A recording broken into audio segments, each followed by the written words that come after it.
All right, let's start with the migrant crisis. Why do I do the air quotes? Because the political state of play up until about now has been that many Democrats resist defining migrants as representing a problem that demands more and better enforcement, but that it is about having the heart and feeding the country and not about detention. In fact, the Biden administration is very light on wanting to detain. How do you remove if you don't detain? That's the way the system works. All right, so what about now? Are we all on the same page now that blue cities are exceeding migrant capacity and Democrats in power are blaming the Democratic president?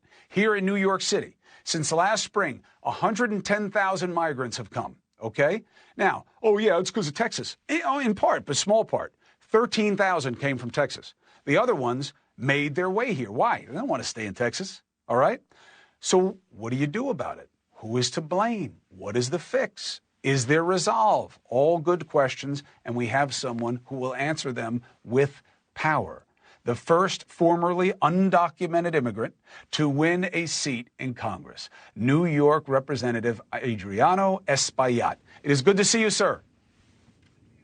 Good to see you, Chris. So, the mayor of New York City says migrants are going to destroy the city. He feels overwhelmed. He and the governor can't figure out what to do. They say it's not up to us, it's the federal government. They're blaming a president in their own party. Is this a pivot point for Democrats on the issue of the need to crack down on illegal migration? What you just described to me, Chris, is a lot of frustration in a very complex problem. Immigration is not just like a one-issue problem. You know, people get deported, that's one issue. Dreamers, that's another issue. DACA recipients, TPS recipients, family reunification, asylum seekers. These are all complex issues and people are frustrated. And no, I don't think immigrants are going to destroy the city. In fact, I think that they are exactly what we need right now as we're sort of like dusting ourselves off from the pandemic and trying to make our city better. In fact, you know, I was in many of the schools yesterday and today, the public schools. You know, the public school system lost 110,000 kids in the last several years. There's 20,000 migrants, 15 of whom came in last year and 5,000 of whom came in this year to the school system. What the principals were telling me, because the money follows the kids. The federal funding, Title I, Title III, follows the kids. They're telling me we need them in the system. We need the workers. You go to a restaurant, your order is late. Well, but there's a mixed review, right? They're a mixed review, though, Congressman, right? We have other schools saying that they had to turn kids away because they weren't ready for the flow. And look, the numbers and the degree aside, that was factually incorrect. According to the New York City Chancellor today, he said that was factually incorrect. But you know, people will get upset No, but I'm saying, okay, let's say that's not true. Let's say that's not true, okay?